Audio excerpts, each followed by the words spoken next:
आज के इस वीडियो में हम पढ़ेंगे क्लास 9th इकोनॉमिक्स का chapter 3 which is poverty as a challenge. Part 1 and part 2 में हम ऑलरेडी कॉजेज ऑफ पावर्टी से पहले तक के सारे टॉपिक्स को कवर कर चुके हैं। So before you go to watch this video, आप उन दोनों वीडियोस को जरूर देख लें। एंड आज हम कंप्लीट करेंगे इस चैप्टर को और अभी हम शुरू करते हैं कॉजेज ऑफ पावर्टी से। तो बहुत इंपॉर्टेंट टॉपिक्स जिससे आपके क्वेश्चंस भी काफी ज्यादा बनते हैं, उनमें से एक है कॉजेज ऑफ पावर्टी, यानी कि पावर्टी के कारण क्या है, पावर्टी क्यों होती है, एंड एंटी पावर्टी मेजर्स, मतलब कि पावर्टी को खत्म करने के लिए, रिड्यूस करने के लिए, एलिमिनेट करने के लिए क्या क्या मेथड्स अपनाए गए हैं, क्या क्या स्टेप्स लिए गए हैं। ओके, तो हम वन बाय वन इन दोनों टॉपिक्स को कवर करेंगे। पहले हम स्टार्ट करते हैं कॉजेज ऑफ पावर्टी से। तो इंडिया में जो वाइड स्प्रेड पावर्टी है, इसके पीछे काफी सारे कारण हैं। वही चीज यहाँ पर लिखी हुई है, there were a number of causes for the widespread poverty in India. अब यहाँ पर आपको उन सारे पॉइंट्स को एक्सप्लेन किया गया है एंड आई हैव ट्राइड कि मैं उन एक्सप्लेनेशंस को पॉइंट्स में चेंज कर दूं, क्योंकि पॉइंट्स के थ्रू आप मेन पॉइंट को याद रख पाएंगे एंड फिर आप एक्सप्लेनेशन खुद से दे सकते हैं। ठीक है, तो हम पहले पॉइंट से शुरू करते हैं। पहला जो कारण है पावर्टी के पीछे का, वो क्या गिवन है कि low level of economic development under the British colonial administration, यानी कि जब इंडिया एक इंडिपेंडेंट कंट्री नहीं थी, कॉलोनियल रूल के अंडर थी, तो उस टाइम पर क्या हुआ, जो इंडिया का इकोनॉमिक डेवलपमेंट था वो काफी ज्यादा लो लेवल का रहा। ये पॉइंट है आपके पास। ठीक है, अब हम इसको इन डेप्थ समझते हैं कि क्या हुआ था। तो जो कॉलोनियल गवर्नमेंट थी उस टाइम पर, उन्होंने जो हैंडीक्राफ्ट्स थे इंडिया के और जो भी टेक्सटाइल्स वगैरह थी, उनको काफी ज्यादा डिस्करेज किया, उनको डेवलप होने नहीं दिया, उनको हाई लेवल पर पहुंचने नहीं दिया।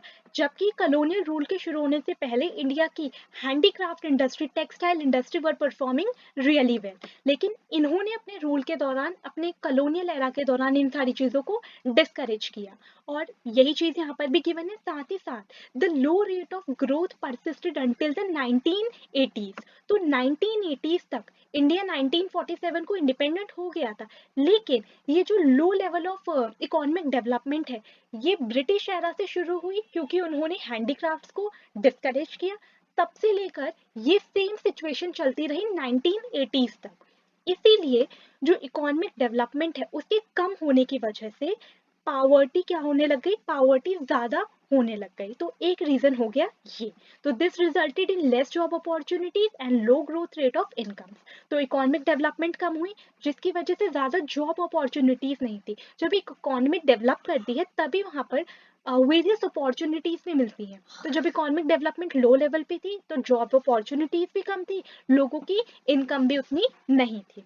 तो पहला रीजन ये हो गया पावर्टी का।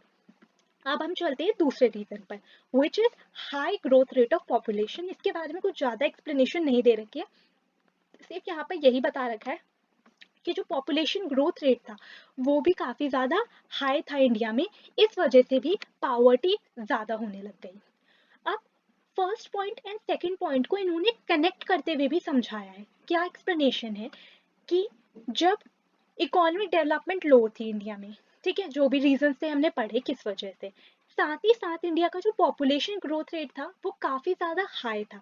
तो इन दोनों के कंबाइंड इफेक्ट की वजह से क्या हुआ कि पावर्टी और ज्यादा होने लग गई। The two combine to make the growth rate of per capita income very low, क्योंकि इकोनॉमिक डेवलपमेंट एक तो वैसे ही नहीं हो रही, ऊपर से ग्रोथ रेट और पॉपुलेशन और ज्यादा हो गया। तो पॉपुलेशन ज्यादा हो गई, इकोनॉमिक डेवलपमेंट है नहीं, तो पर कैपिटा इनकम, जो इनकम पर पर्सन होती है, वो काफी ज्यादा लो हो गई थी।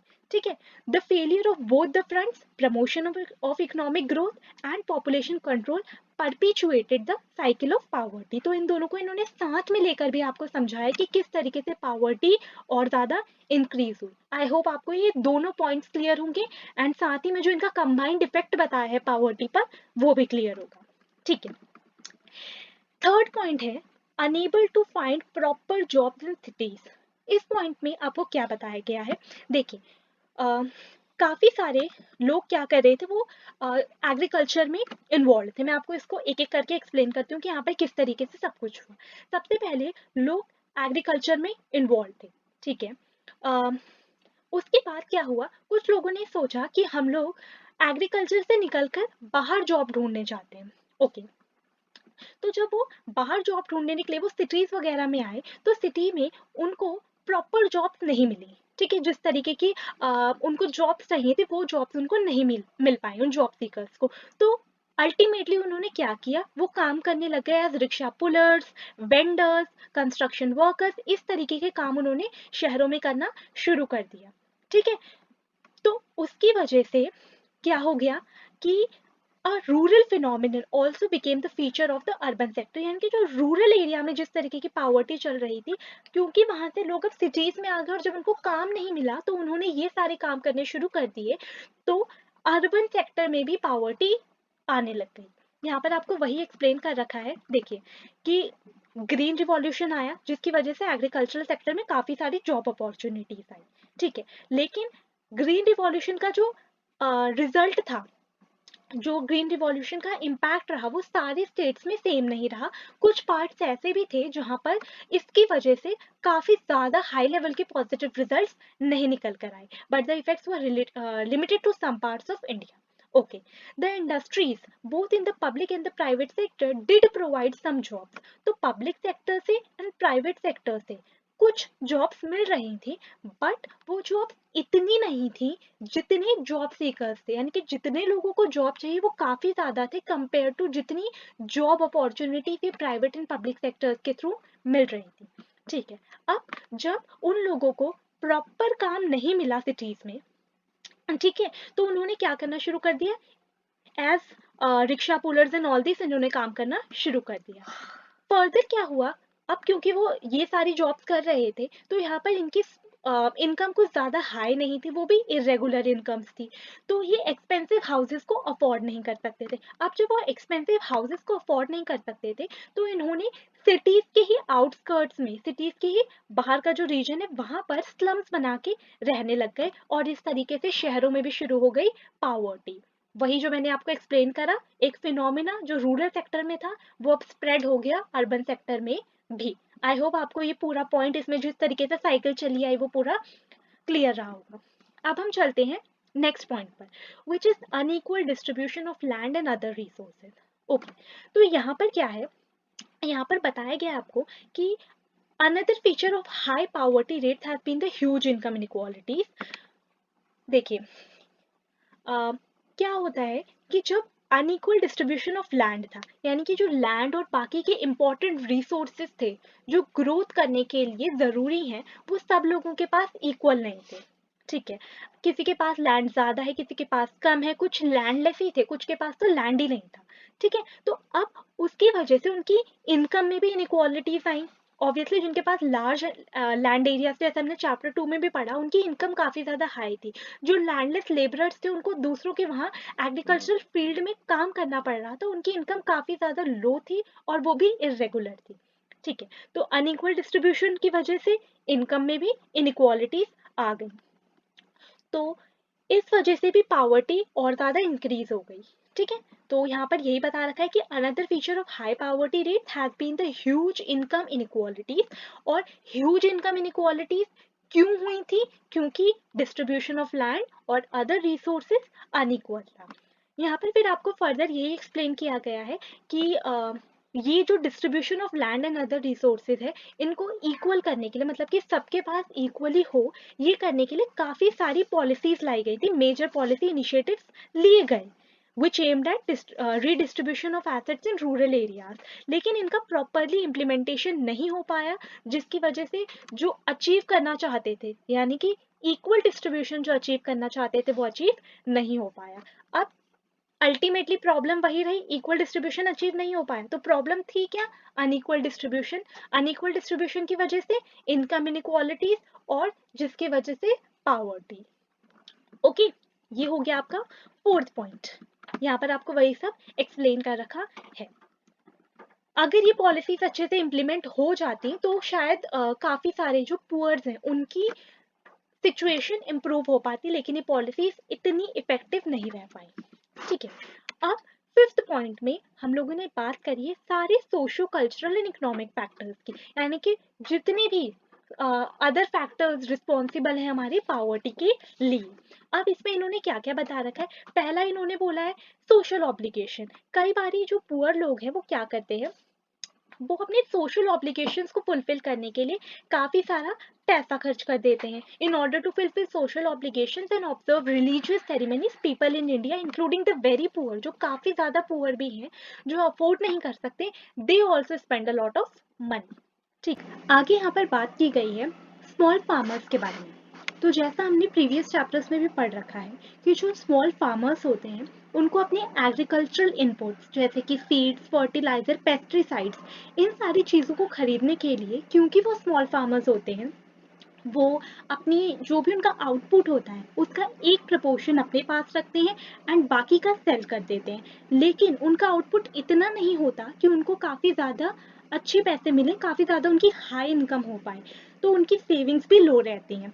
तो फिर जब नेक्स्ट टाइम उनको अपने एग्रीकल्चरल इनपुट्स खरीदने होते हैं, क्योंकि उनके पास सेविंग्स वगैरह काफ़ी हाई लेवल की नहीं होती हैं, तो दे हैव टू बोरो। और बोरोइंग करने के लिए वो कहाँ जाते हैं, गांव के मनी लेंडर्स के पास या फिर जो बिग फार्मर्स हैं उनके पास। ठीक है, तो वही चीज़ यहाँ पर समझाई गई है। तो since poor people hardly have any savings, they borrow, तो अपने एग्रीकल्चरल इनपुट्स के लिए वो बोरोइंग करते हैं। अब वो बोरो तो कर लेते हैं, लेकिन एक्चुअल में उनकी कंडीशन तो वैसी ही रहती है, क्योंकि अब जब बोरो कर कर भी वो अपने आउटपुट को प्रोड्यूस करेंगे तब भी उनका आउटपुट लो ही है। उनकी फिर से सेविंग्स कुछ इतनी ज़्यादा नहीं रहती, उनके पास इतनी इनकम नहीं हो पाती है कि वो अपने जो डेट उन्होंने लिया है, जो लोन उन्होंने लिया है, उसको रीपे कर पाए। तो यहाँ पर वही बता रखा है, unable to repay because of poverty, क्योंकि वो पुअर है, उन्होंने बोरोइंग करी, ठीक है, एग्रीकल्चरल इनपुट्स के लिए, लेकिन वो रीपे नहीं कर पाते हैं उसको, they become victims of indebtedness. तो ये इंडेटनेस के विक्टिम बन जाते हैं। इस पॉइंट तक समझने के बाद अब आगे एक इम्पॉर्टेंट लाइन गिवन है, उसको समझते हैं। It is that the high level of indebtedness is both the cause and effect of poverty. indebtedness के बारे में अभी अभी हम लोगों ने स्मॉल फार्मर्स के थ्रू समझा कि किस तरीके से उनको बोरोइंग करनी पड़ती है, क्योंकि उनकी सेविंग्स काफ़ी ज़्यादा हाई नहीं होती हैं और वो विक्टिम्स बन जाते हैं इंडेटनेस के। अब यहाँ पर बोला गया है कि जो हाई लेवल ऑफ इंडेटनेस होती है, ये जो इतनी ज़्यादा बोरोइंग करते हैं ये स्मॉल फार्मर्स, ये कारण होती है पावर्टी का, और साथ ही इफेक्ट भी होती है पावर्टी का। So it is both the cause and effect of poverty. अब सबसे पहले हम लोग समझेंगे कि high level of indebtedness cause कैसे है पावर्टी का। देखिए, क्योंकि इन स्मॉल फार्मर्स को इतनी लार्ज बोरोइंग करनी पड़ती है, इस वजह से ये पुअर रह जाते हैं, राइट क्योंकि जब इनको रीपे करना होता है तो ये उसको रीपे नहीं कर पाते, क्योंकि इनकी इनकम इतनी ज़्यादा हाई नहीं होती है, तो ये कॉज बन जाती है उनकी पावर्टी का। हाई लेवल ऑफ इंडेटनेस यानी कि लार्ज बोरोइंग्स करते हैं, और एक जब वो उसको रीपे नहीं कर पाते तो ट्रैप में वो फंसे रह जाते हैं, जो उनकी पावर्टी का कारण बनती है। ओके, सेकेंडली यहाँ पर बोला है कि ये पावर्टी का इफेक्ट भी है। अब आप इसको दूसरे वे से समझिए, क्योंकि वो पुअर हैं, क्योंकि उनकी सेविंग्स लो है, तभी तो उनको बोरोइंग करनी पड़ती है, उनको लोन लेना पड़ता है बिग फार्मर से या मनी लेंडर्स से, राइट। तो इसीलिए हाई लेवल ऑफ इंडेटनेस, ये high level of indebtedness poverty का इफेक्ट भी है। ओके, तो आई होप आपको दोनों तरीके से समझ आ गया होगा कि किस तरीके से कॉज है एंड किस तरीके से पावर्टी का इफेक्ट भी है। Moving next to the second last topic of this chapter, and that topic is anti poverty measures. मैंने आपको चैप्टर की शुरुआत में भी समझाया था कि एंटी पावर्टी मेजर्स का मतलब होता है कि पावर्टी से डील करने के लिए, इसको रिड्यूस करवाने के लिए, एलिमिनेट करने के लिए जो भी मेजर्स लिए गए, यानी कि जो भी स्टेप्स लिए गए हैं, अब हम उनके बारे में समझेंगे। तो देखिए, यहाँ पर बताया गया है कि anti poverty strategy of the government is based broadly on two plans, यानी कि जो भी आज तक स्टेप्स लिए गए हैं पावर्टी से डील करने के लिए, वो बेसिकली दो टाइप की स्टेप्स रहे हैं। क्या क्या स्टेप्स रहे हैं? एक कोशिश की गई है कि इकोनॉमिक ग्रोथ को प्रमोट कर कर, यानी कि जो हमारी इकोनॉमी है उसमें ग्रोथ करवाकर पावर्टी को रिड्यूस करवाया जाए। ओके, अभी हम इनको डिटेल में समझेंगे। Right now I am just explaining कि आपको क्या क्या दो मेथड्स गिवन है, ठीक है। एंड दूसरा है टारगेटेड एंटी पावर्टी प्रोग्राम्स, यानी कि कुछ एंटी पावर्टी प्रोग्राम्स लेकर आए गए जिनका टारगेट था पावर्टी को रिड्यूस करवाना। ओके, तो अभी तक हम लोगों ने कुछ डिफिकल्ट नहीं समझा है, सिंपल सी चीज है कि काफी सारे मेजर्स लिए हैं गवर्नमेंट ने, और गवर्नमेंट के जो भी मेजर्स रहे हैं उनमें जो स्ट्रैटेजी है वो दो चीजों पर फोकस्ड थी। एक, प्रमोशन ऑफ इकोनॉमिक ग्रोथ, मैंने आपके लिए अंडरलाइन कर दिया है, and second, targeted anti poverty programmes. चलिए, अब हम इन दोनों ही पॉइंट्स को एक एक कर कर डिटेल में समझेंगे। सबसे पहला है प्रमोशन ऑफ इकोनॉमिक ग्रोथ। यहाँ पर मैंने जैसा आपको जस्ट एक्सप्लेन करा, इकोनॉमिक ग्रोथ को प्रमोट करना ताकि पावर्टी रिड्यूस हो। तो अब हम सबसे पहले ये समझेंगे कि किस तरीके से इकोनॉमिक ग्रोथ एंड पावर्टी के बीच में रिलेशन है। यहाँ पर यही चीज आपको बताई गई है that there is a strong link between economic growth and poverty reduction. यानी कि अगर इकोनॉमी ग्रो करेगी तो पावर्टी में रिडक्शन आएगा, और इसी चीज को गवर्नमेंट ने यूज करा कि हम इकोनॉमिक ग्रोथ कराते हैं तो अपने आप पावर्टी रिड्यूस होगी। अब यहाँ पर दो चीजें गिवन है, वो दो चीजें क्या हैं? एक, आपको इंडिया में किस तरीके से इस चीज को नोटिस किया गया कि जब इकोनॉमिक ग्रोथ हुई तो पावर्टी में रिडक्शन हुआ, उसके बारे में यहाँ पर समझाया गया है इस पैराग्राफ में, मैं आपको एक्सप्लेन करूंगी अभी। एंड साथ ही साथ इन जनरल भी बताया गया है कि जब इकोनॉमिक ग्रोथ होती है तो ऐसा क्या होता है कि पावर्टी में रिडक्शन आता है। ओके, तो चलिए पहले हम लोग इस डेटा के थ्रू समझते हैं कि एक्चुअल में इंडिया में ऐसा देखा गया कि जब इकोनॉमिक ग्रोथ हुई तो पावर्टी में रिडक्शन हुआ। तो यहाँ पर क्या गिवन है मैं आपको हाईलाइट करते हुए समझा देती हूँ। इसमें आपको बता रखा है कि अर्ली 80s तक, ठीक है, हम इंडिपेंडेंट हो गए थे 1947 को, उसके बाद यहाँ पर बताया कि अर्ली 80s तक पर कैपिटा इनकम में काफी ज्यादा ग्रोथ नहीं हुई थी। तो क्या देखा गया कि जब पर कैपिटा इनकम में अर्ली 80s तक 1980s तक कोई ग्रोथ नहीं थी तो पावर्टी में भी कोई रिडक्शन नहीं आया, कोई सिग्निफिकेंट रिडक्शन नहीं आया। इसी के लिए डेटा भी कोट कर रखा है कि 45% पावर्टी थी। Official poverty estimates which were about 45% in the early 50s, वो अर्ली 80s तक भी सेम ही रहे। ठीक है, तो ये आपको बता दिया कि अर्ली 80s तक कुछ ऐसी सिचुएशन चल रही थी कि कोई पर कैपिटा इनकम में कोई ज्यादा ग्रोथ नहीं हो रही थी, तो ये नोटिस किया गया कि पावर्टी में भी कोई रिडक्शन ज्यादा नहीं था, और ये डेटा वही चीज शो कर रहा है। अब 80s से क्या हुआ, अर्ली 80s के बाद से ये होना शुरू हुआ कि इंडिया की economic growth has been one of the fastest in the world, यानी कि इंडिया में काफी अच्छी इकोनॉमिक ग्रोथ हुई। तो तब क्या पाया गया कि 3.5% की जो ग्रोथ चल रही थी 1970s तक, वो फिर एकदम से जंप कर कर 6% तक पहुंच गई 1980s से 1990s तक। यानी कि अर्ली 80s तक कोई ग्रोथ नहीं थी, पावर्टी भी ज्यादा रिड्यूस नहीं हुई तब। फिर क्या हुआ 1980s के बाद जब इंडिया में इकोनॉमिक ग्रोथ हुई तो पावर्टी में भी काफी ज्यादा रिडक्शन आया। वही चीज यहाँ पर आपको गिवन है कि जैसे ही 1980 से 1990 के बीच में 6% इंडिया की इकोनॉमिक ग्रोथ पहुंच गई, तो the higher growth rates have help significantly in the reduction of poverty. तो जो आपको यहाँ पर लिंक बताया गया था उसको इसी फैक्ट्स एंड फिगर्स के थ्रू समझा दिया गया है। To summarise it, early 1980s तक, अर्ली 80s तक ज्यादा ग्रोथ नहीं हुई तो पावर्टी में भी ज्यादा रिडक्शन नहीं आया। फिर अर्ली 80s के बाद से जब इंडिया की का ग्रोथ रेट अराउंड 6% पहुंच गया था तो ये नोटिस किया गया कि पावर्टी में भी एक सिग्निफिकेंट फॉल आया। तो ये शो करता है कि किस तरीके का रिलेशनशिप है economic growth and poverty reduction के बीच में। आपको एग्जाम में ये भी पूछा जा सकता है कि economic growth and poverty reduction में कैसा लिंक है, तो इन दोनों में डायरेक्ट या पॉजिटिव लिंक है, और आप ये सारी चीजें एक्सप्लेन कर सकते हैं वहां पर। ओके, अब यहाँ पर नीचे बताया गया है कि ऐसा क्या होता है कि इकोनॉमिक ग्रोथ जब होती है तो पावर्टी अपने आप रिड्यूस होती है। मतलब कुछ तो ऐसी चीजें काम करती होंगी कि इन दोनों के बीच में एक पॉजिटिव रिलेशन आता है। देखिए वो चीज क्या है, जब इकोनॉमिक ग्रोथ होती है ना तो काफी सारी अपॉर्चुनिटीज मिल जाती हैं, ठीक है, एंड उस टाइम पर ह्यूमन डेवलपमेंट में भी काफी ज्यादा इन्वेस्टमेंट होता है। वही रिटर्न है, economic growth widens opportunity and provides the resources needed to invest in human development. जैसे कि कैसे ह्यूमन डेवलपमेंट में इन्वेस्ट होता है, लोग ज्यादा विलिंग होते हैं अपने बच्चों को स्कूल भेजने के लिए, इवन वो अपनी गर्ल चाइल्ड की एजुकेशन में इन्वेस्ट करने के लिए भी विलिंग होते हैं। और वो विलिंग क्यों होते हैं? क्योंकि इकोनॉमिक ग्रोथ हो रही है तो उनको ऐसा लगता है कि कुछ प्रोस्पेक्ट्स हैं फ्यूचर में, उनके बच्चे जो हैं अगर वो उनमें इन्वेस्ट करें तो फ्यूचर में उनको गुड रिटर्न्स मिल सकते हैं। ठीक है, तो इसीलिए वो उनमें इन्वेस्ट करना चाहते हैं। तो वही चीज यहाँ पर रिटर्न है। ठीक है, कि इकोनॉमिक ग्रोथ होगी, अपॉर्चुनिटीज आएंगी, लोग ज़्यादा विलिंग होंगे ह्यूमन डेवलपमेंट में इन्वेस्ट करने के लिए। क्यों विलिंग होंगे? क्योंकि उनको ऐसा लगेगा कि इकोनॉमिक ग्रोथ हो रही है, तो फ्यूचर में ऐसे प्रोस्पेक्ट्स हैं कि अगर वो अभी इन्वेस्ट करें एजुकेशन में, हेल्थ केयर में, तो उनको गुड रिटर्न्स मिल सकते हैं। ओके, तो ये था आपका फर्स्ट पॉइंट कि इकोनॉमिक ग्रोथ का प्रमोशन करना। ओके, यहाँ पर the portion that I have highlighted, यहाँ पर क्या आपको एक्सप्लेन किया गया है कि जब गवर्नमेंट ने एक स्ट्रैटेजी अपनाई कि इकोनॉमिक ग्रोथ करते हैं, उससे पावर्टी रिड्यूस होगी अपने आप, राइट?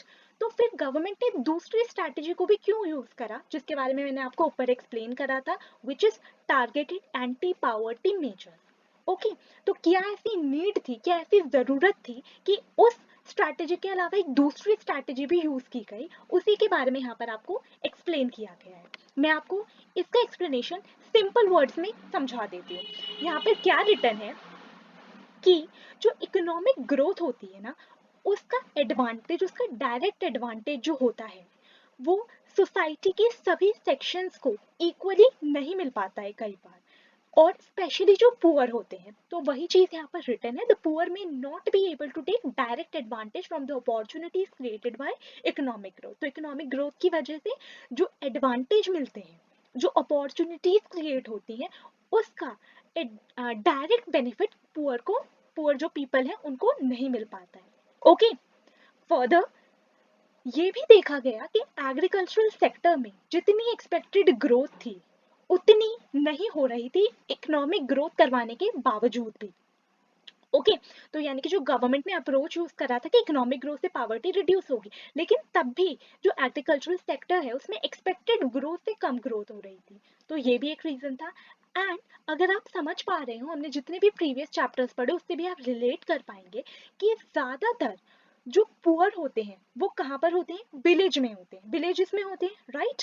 एंड विलेजेस में जो लोग होते हैं वो किस पर डिपेंडेंट होते हैं? ज्यादातर उनका मेन ऑक्यूपेशन क्या रहता है, मेन एक्टिविटी उनकी क्या रहती है? एग्रीकल्चर।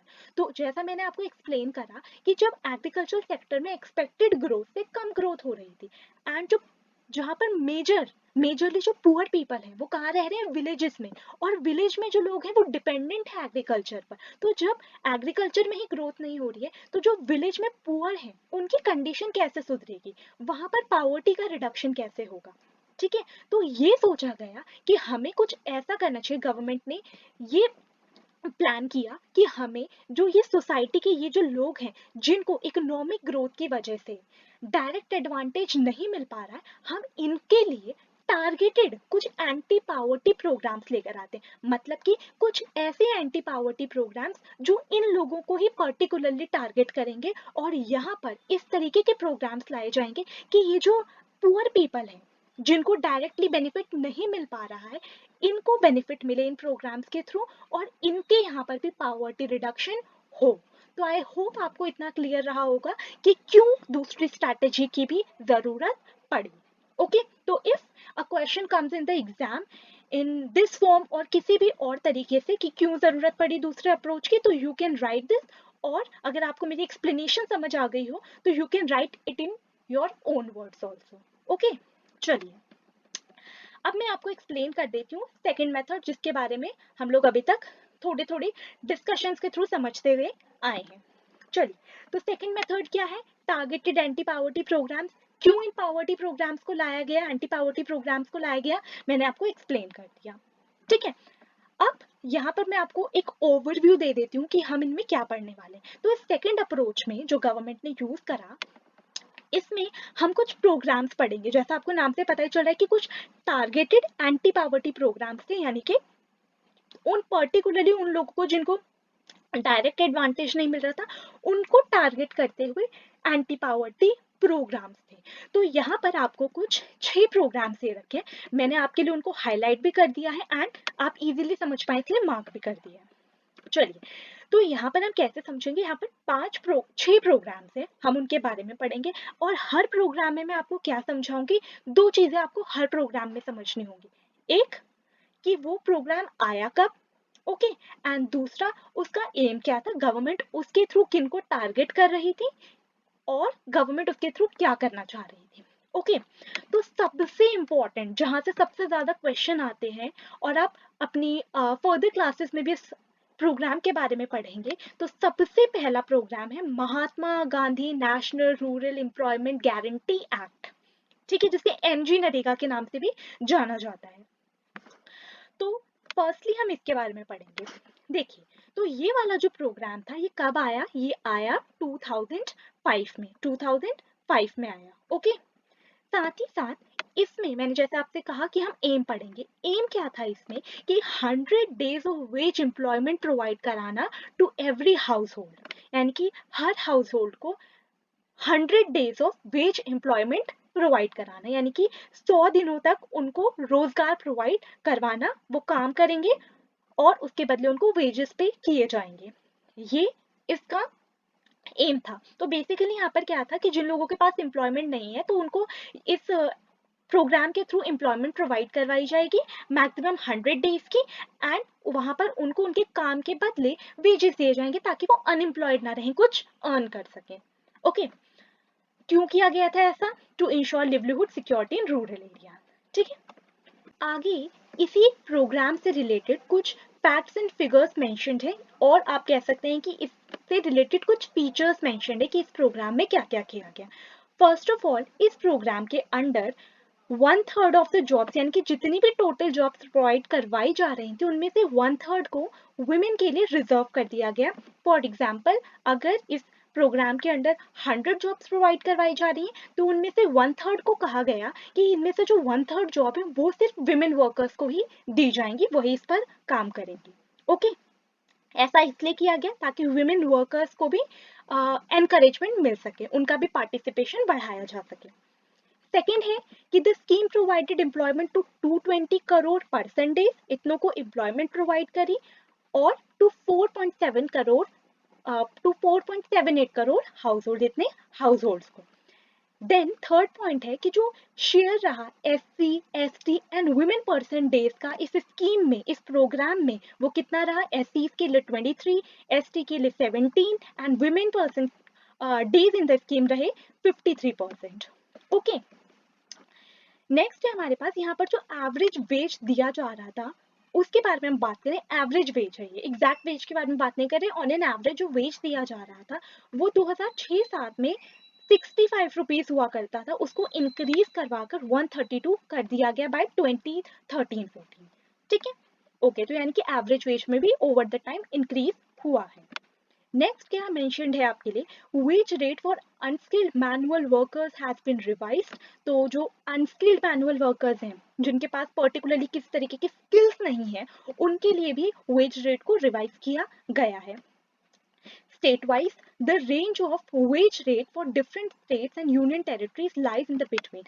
Okay, तो ये जो प्रोग्राम है इसके अंडर जो वेज रेट प्रोवाइड किए जाते हैं, जो वेजेस दिए जाते हैं, वो डिफर करते हैं। ठीक है, और वो किस रेंज में रहते हैं, मतलब कि वैसे तो हर स्टेट में डिफर कर रहे हैं, लेकिन अगर हम एक रफ आइडिया देखना चाहें कि कहाँ से कहाँ तक लाई कर रहे हैं ये वेजेस, तो ये ₹281 पर डे हरियाणा जैसे स्टेट्स में है, तो ₹168 per day Bihar and Jharkhand जैसे स्टेट्स में रहे हैं। तो ये वेरी कर रहे हैं, और ये आपको थोड़ा सा एक्सप्लेनेशन दे दिया कि किस तरीके से वेरी करते हैं। आई होप आपको पहला प्रोग्राम क्लियर रहा होगा। Again keep it in mind कि ये काफी ज्यादा इंपॉर्टेंट। मूविंग अहेड, अब हम चलते हैं सेकंड प्रोग्राम पर। तो सेकंड प्रोग्राम का नाम क्या रहा? प्राइम मिनिस्टर रोजगार योजना। अब सबसे ज्यादा इंपॉर्टेंट यहाँ पर क्या याद करना है? दो चीजों को, एक एम एंड एक ईयर। तो ये कौन से ईयर में आई थी? 1993 में। एंड इसका एम क्या था कि सेल्फ एम्प्लॉयमेंट अपॉर्चुनिटीज दी जाएं, किनको?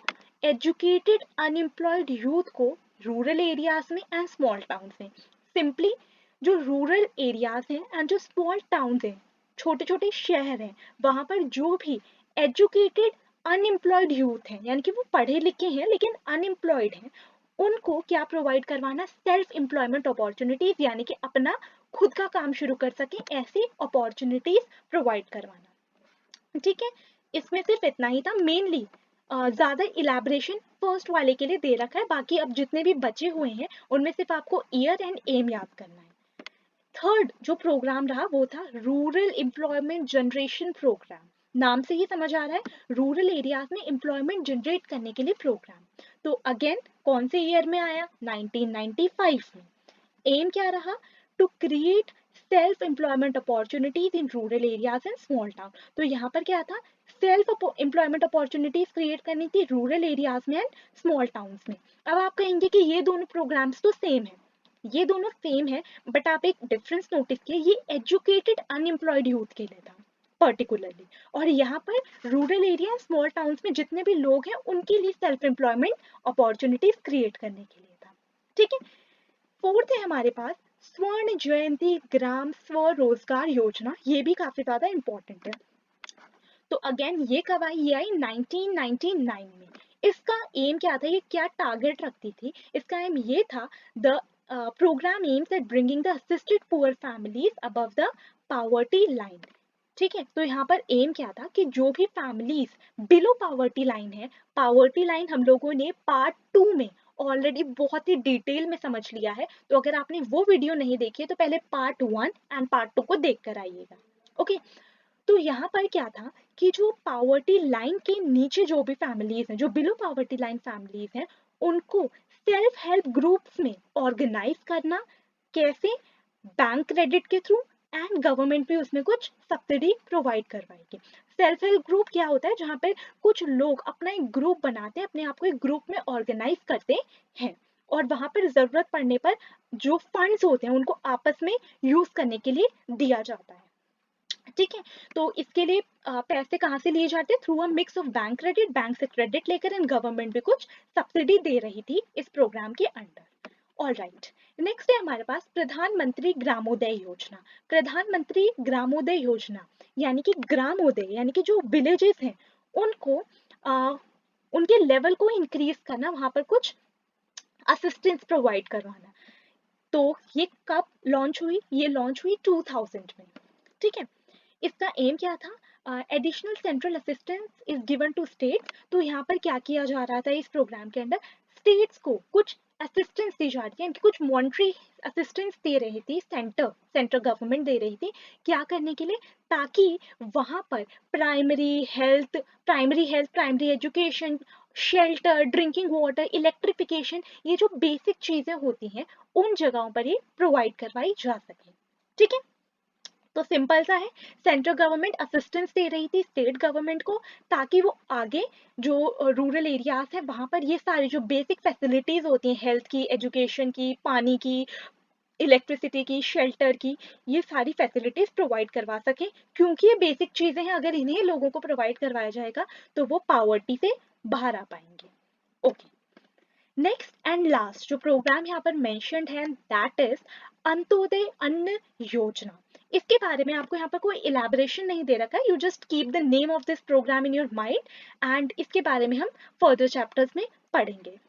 ओके, अब यहाँ पर एक चीज मेंशन्ड है, दैट कि ये जो पॉलिसीज, ये जो प्रोग्राम्स यूज किए गए, ये लेस इफेक्टिव रहे। मतलब कि जितना इन प्रोग्राम्स के थ्रू सोचा गया था कि इम्पैक्ट पड़ेगा, हम इतने लोगों को पावर्टी से बाहर ला पाएंगे, पावर्टी रिड्यूस होगी, उतना इसका इम्पैक्ट नहीं रहा, लेस इफेक्टिव रहे। तो यही चीज यहाँ पर मेंशन है, the results of these programmes have been mixed, कुछ मिक्स्ड सा रिजल्ट रहा।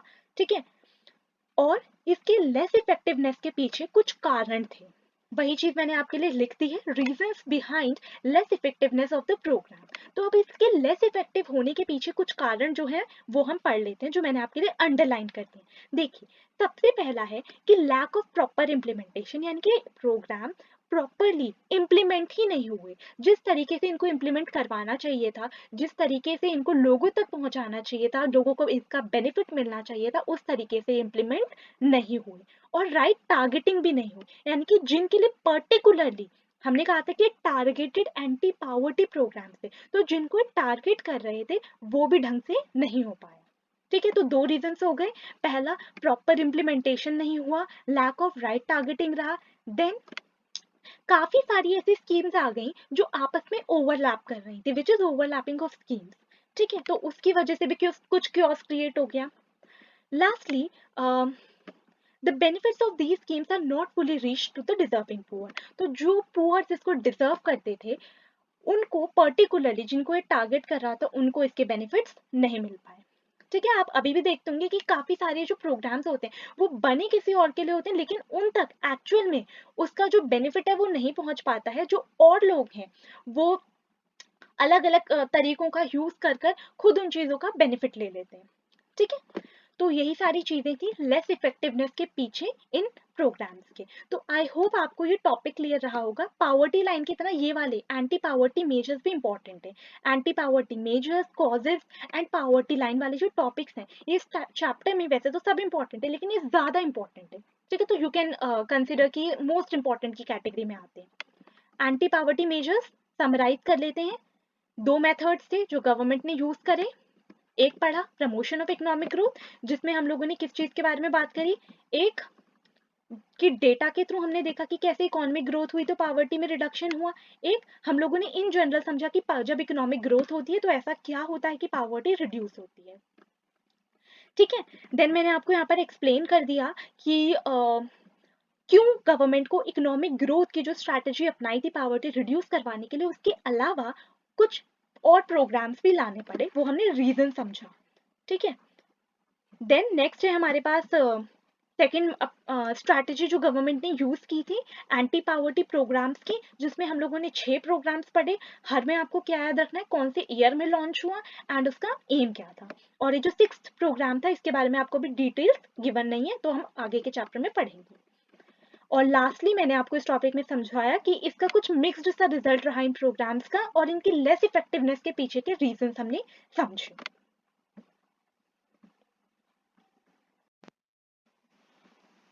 अब हम चलते हैं इस चैप्टर के लास्ट एंड फाइनल टॉपिक पर, which is the challenges ahead, यानी कि आगे क्या क्या चैलेंजेस हो सकते हैं।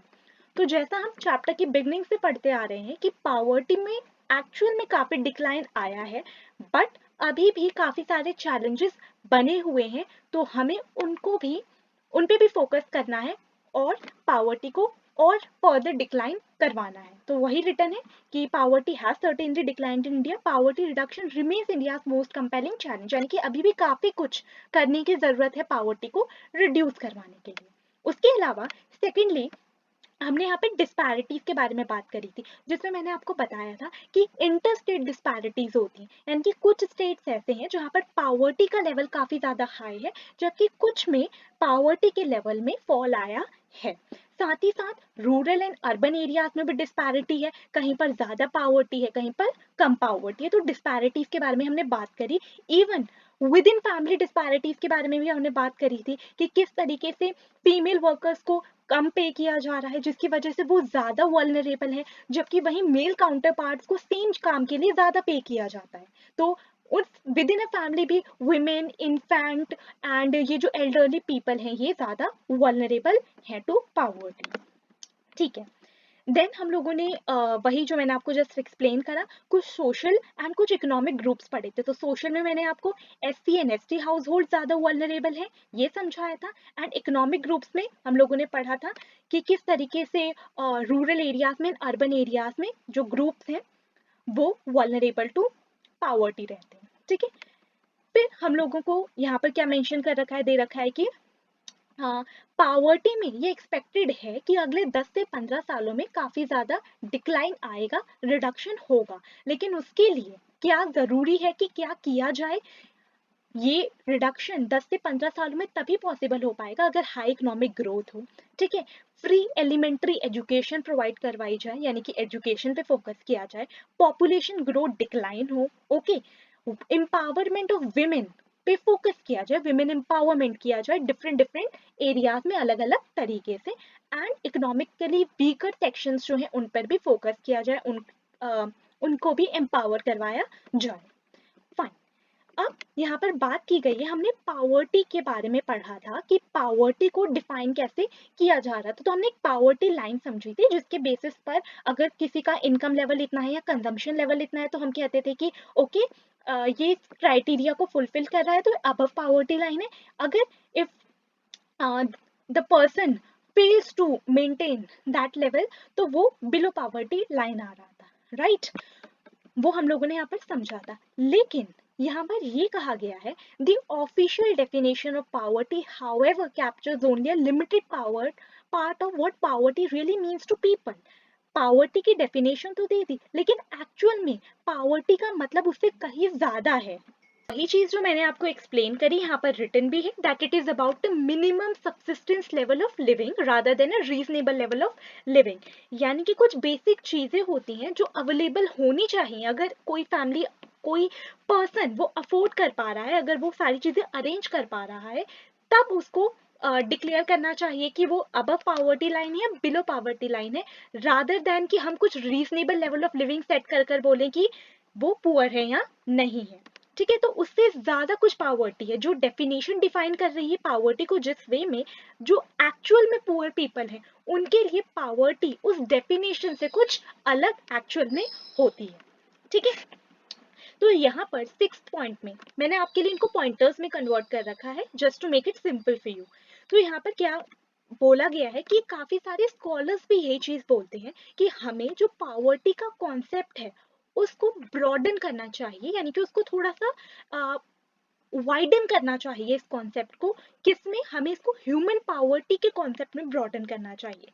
इफ यू रिमेंबर, मैंने आपको पार्ट 1 में वीडियो के, जिसमें हम लोगों ने इंट्रोडक्शन में पढ़ा था कि हम ओवरव्यू में पढ़ा था कि हम ह्यूमन पावर्टी जैसी एक टर्म पढ़ेंगे, तो वो टर्म अब यहाँ पर आपको गिवन है। तो ब्रॉडन करना चाहिए हमें कॉन्सेप्ट टू ह्यूमन पावर्टी। अब ह्यूमन पावर्टी क्या है? देखिए, a large number of people may have been able to feed themself, but क्या वो एजुकेशन अफोर्ड कर पा रहे हैं? क्या उनके पास शेल्टर है? क्या उनके पास हेल्थ केयर एक्सेस है? जॉब सिक्योरिटी है? इन सारी चीजों को भी हमें कंसिडर करना चाहिए जब हम पावर्टी के बारे में बात करते हैं। तो ह्यूमन पावर्टी का कॉन्सेप्ट यही है कि हम सिर्फ ये ना देखें कि वो बेसिक चीजें अफोर्ड कर पा रहे हैं या नहीं, जैसे कि यहाँ पर बोला कि a large number of people may have been able to feed themself, यानी कि वो अपने आप के लिए खाना अरेंज भले ही कर पा रहे हो, लेकिन हमें ह्यूमन पावर्टी के कॉन्सेप्ट पर फोकस करना चाहिए, जहां पर हम ये देखें कि क्या उनके पास education, health care access, self confidence, free from caste discrimination, इन सारी चीजों को भी वो अवेल कर पा रहे हैं या नहीं।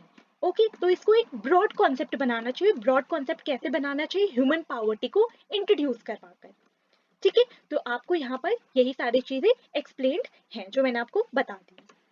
अब यहाँ पर होता है आपका चैप्टर एंड। तो चैप्टर के एंडिंग रिमार्क्स क्या है, कंक्लूड किस तरीके से किया गया है इसको, कि we will be able to provide the minimum necessary terms of only income to all the people by the end of next decade. यानी कि by the end of next decade हम लोगों को जो मिनिमम नेसेसरी वाली चीजें हैं वो मिनिमम लेवल पर हो सकता है कि हम उनको प्रोवाइड करवा दें in terms of income.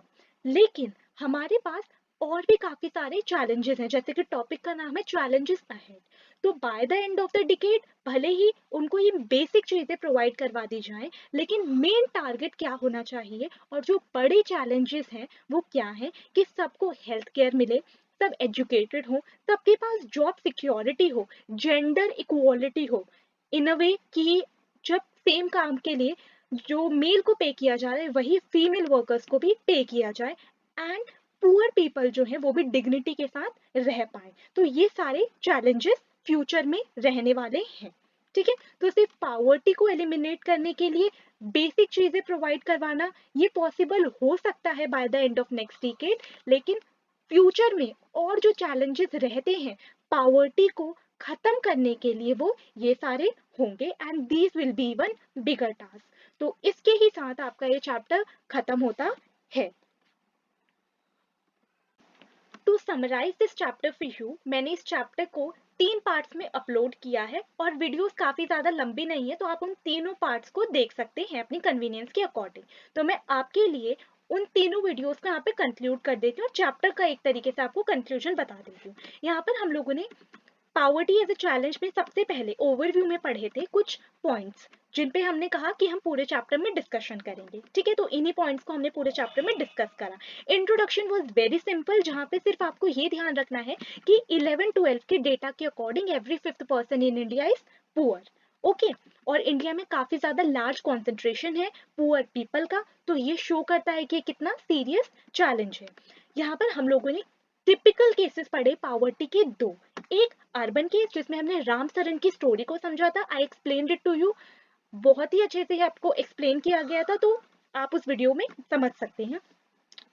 Then rural case में हमने लाखा सिंह नाम के एक इंसान की पूरी स्टोरी पढ़ी थी। फिर इन स्टोरीज को पढ़कर हम क्या देख पाए थे कि पावर्टी से एक्चुअल में क्या मतलब होता है, ये सारी चीजें, लैंडलेसनेस होती है, अनएम्प्लॉयमेंट होती है, फैमिली साइज बिग होता है, इलिटरेसी प्रिवेल करती है, हेल्थ केयर एक्सेस नहीं हो पाता है, एंड ऑल दिस, और बच्चे छोटी उम्र से ही काम करना शुरू कर देते हैं, तो चाइल्ड लेबर भी होता है। यहाँ पर फिर वही चीजें गिवन थी कि हमने इस स्टोरी के थ्रू, ये जो दो स्टोरीज पढ़ी, इनके थ्रू पावर्टी को हम लोगों ने देखा कि कैसे एक मल्टी डायमेंशनल इशू है, यानी कि इसके काफी सारे डायमेंशन है। तो एक तरीके से आप कह सकते हैं कि ये सारे पावर्टी के डायमेंशन ही हैं, ठीक है। देन यहाँ पर हम लोगों ने एक बात करी थी कि महात्मा गांधी जी का कहना था कि इंडिया एक्चुअल में इंडिपेंडेंट तब होगा when India will be free from the poverty. Okay, तो यही चीज यहाँ पर गिवन थी। देन सोशल साइंटिस्ट पावर्टी को किस सेंस में समझते हैं, तो यहाँ पर हमने कुछ इंडिकेटर्स के बारे में समझा था। Then the most important topic of this chapter which is poverty line, और यहाँ पर हम लोगों ने काफी डिटेल में बात की थी कि पावर्टी लाइन होती क्या है, इसकी डेफिनेशन मैंने आपको एक्सप्लेन करी थी। देन पावर्टी लाइन कैसे time to time and place to place vary कर सकती है, ये हमने समझा था। फिर यहाँ पर दो मेथड थे जिनके बेसिस पे पावर्टी लाइन को सेट किया जा रहा था। एक था कंजम्पशन लेवल के बेसिस पर, जहाँ पर आपको 2400 calories and 2100 calories for rural and urban respectively याद रखनी है। एंड फिर मैंने आपको बताया था कि एक जगह पर कैलोरी रिक्वायरमेंट ज्यादा और दूसरे में कम क्यों सेट की गई है। फिर हमने सेकेंड मेथड के बारे में बात करी थी, जो था इनकम लेवल, जहां पर हम लोगों ने फिर से कुछ फिगर पढ़ी थी कि 816 for the rural areas, 1000 for the urban areas. Okay, and again हम लोगों ने समझा था कि क्यों इन दोनों अमाउंट्स में डिफरेंस है, यानी कि एक रीजन के लिए अलग और एक रीजन के लिए अलग क्यों है। फिर यहाँ पर एक आपको जनरल सा एग्जाम्पल दे रखा था। Okay, then I explain to you कि इंडिया में कौन पावर्टी लाइन से रिलेटेड सर्वेस करवाता है पावर्टी लाइन सेट करने के लिए, एंड इस चीज को इंडिया में कौन देखता है, which is NSSO, national sample survey organisation. And world level पर अगर बात की जाए तो वर्ल्ड लेवल पर पावर्टी लाइन सेट कर रहा था वर्ल्ड बैंक, जिसने क्या सेट कर रखा था, $1.90 पर पर्सन पर डे। फिर हमने कुछ पावर्टी के एस्टिमेट्स देखे और सबसे हमें यही पता चला कि पावर्टी में काफी डिक्लाइन हुआ है, लेकिन अभी भी फ्यूचर में भी काफी सारी चीजें करने की जरूरत है पावर्टी को और फॉल करवाने के लिए, ठीक है। देन हमने कुछ वल्नरेबल ग्रुप्स के बारे में पढ़ा, सोशल ग्रुप्स में दो थे एंड इकोनॉमिक ग्रुप्स में भी दो थे। देन हम लोगों ने बात करी थी डबल डिसएडवांटेज के बारे में कि वो लैंडलेस भी हैं, साथ ही साथ वो एक वल्नरेबल ग्रुप का पार्ट भी है, तो वो डबल डिसएडवांटेज में रहते हैं, ये मैंने आपको एक्सप्लेन करा था। Then inequality of income within a family किस तरीके से एग्जिस्ट करती है, ये हमने पढ़ा। देन ये जो शिव रमन की स्टोरी है, दिस इज वेरी इंपॉर्टेंट, ये आपको काफी सारी चीजें स्टोरी के थ्रू एक्सप्लेन कर देती है, और स्टोरी रिटेन करना इज इजी, तो आप ज्यादा टाइम तक उस चीज को याद रख सकते हैं, ठीक है। तो हमने शिवरमन की स्टोरी के बारे में समझा था। देन यहाँ पर इंटरस्टेट डिस्पैरिटी के बारे में हमने पढ़ा कि किस तरीके से कुछ स्टेट्स में ज्यादा पावर्टी का लेवल हाई रहा है एंड कुछ स्टेट्स में कम रहा है। तो फिर इसके लिए हमने कुछ स्टेट्स के नाम पढ़े, उनके यहाँ पर किस तरीके की पावर्टी का सिनेरियो है वो हम लोगों ने समझा फैक्ट्स एंड फिगर्स के थ्रू। ओके, और कुछ स्टेट्स में जहाँ पर पावर्टी में रिडक्शन आया है, किस किस वजह से आया ये भी हम लोगों ने देखा। फिर हमने सेम वे में जैसे इंटरस्टेट डिस्पैरिटी समझा, वैसे हमने ग्लोबल लेवल पर पावर्टी में क्या क्या सिचुएशन रही है, पावर्टी लेवल क्या रहा है वो समझा, और इसके लिए हमने कहा हम वर्ल्ड बैंक ने जो लेवल सेट किया है $1.90 पर डे का, उसके अकॉर्डिंग हम लोगों ने इस डेटा को सारा समझा। तो मैंने यहाँ पर आपको बात समझाया था किस किस के बारे में, चाइना के बारे में समझाया था, साउथ एशिया के बारे में समझाया था, लैटिन रीजन के बारे में समझाया था, सब सहारन अफ्रीका, ये सारी चीजें हम लोगों ने समझी थी। ओके, देन ये ग्राफ्स भी वही सारी चीजें समझा रहे थे, मैंने आपको इनको शॉर्ट में एक्सप्लेन कर दिया था। देन इस चैप्टर का एक और important topic which is causes of poverty, मैंने आपको यहाँ पर पावर्टी के कारण समझाए थे एंड उनकी एक्सप्लेनेशन भी दे दी थी। और एक इम्पॉर्टेंट लाइन थी, ये याद रखिएगा, that indebtedness is both the cause and effect of poverty, और मैंने आपको एक्सप्लेन किया इसको कि क्यों। फिर एंटी पावर्टी मेजर्स, जिसको मैंने आपके लिए इसी वीडियो में कवर किया है, जिसमें हम लोगों ने बात करी थी दो मेथड्स की, कि प्रमोशन ऑफ इकोनॉमिक ग्रोथ के थ्रू भी हो सकता है and targeted anti poverty programmes के थ्रू भी, ठीक है। तो ये मैंने आपको अभी अभी एक्सप्लेन करा है। एंड ये जो प्रोग्राम्स थे इनमें 2 चीज़ें याद रखिएगा हर प्रोग्राम में, aim and year of launch. Then ये प्रोग्राम्स लेस इफेक्टिव रहे ड्यू टू सर्टेन रीजंस, तो I covered those reasons in this part. Lastly हमने बात करी थी चैलेंजेस अहेड के बारे में, और चैलेंजेस अहेड के बारे में जो हमने बात करी तो यहाँ पे सबसे इंपॉर्टेंट आता है what is the concept of this human poverty, तो मैंने आपको इसको एक्सप्लेन कर दिया है। And lastly bye the end of the next decade हम लोग मिनिमम जो नेसेसरी चीज़ें हैं वो प्रोवाइड करवा पाएंगे, लेकिन काफ़ी सारी चीज़ें और भी करना ज़रूरी रहेगा पावर्टी से डील करने के लिए। तो इसी के साथ आपका ये चैप्टर 3 कंप्लीट होता है। ये थोड़ा सा बड़ा चैप्टर था इसीलिए इसके 3 पार्ट्स बने हैं, लेकिन डिफिकल्ट बिल्कुल भी नहीं है। आप एक एक पार्ट एक एक बारी में देखकर आसानी से इस चैप्टर को समझ सकते हैं। ओके, तो ये चैप्टर आपका यहीं पर ही खत्म होता है। अब हम मिलेंगे नेक्स्ट वीडियो में where I will be covering chapter 4। तो तब तक के लिए goodbye, see you in the next video. And अगर आपको मेरा ये वीडियो अच्छा लगा हो तो don't forget to like, share and subscribe my channel which is economics by Priya. See you in the next video.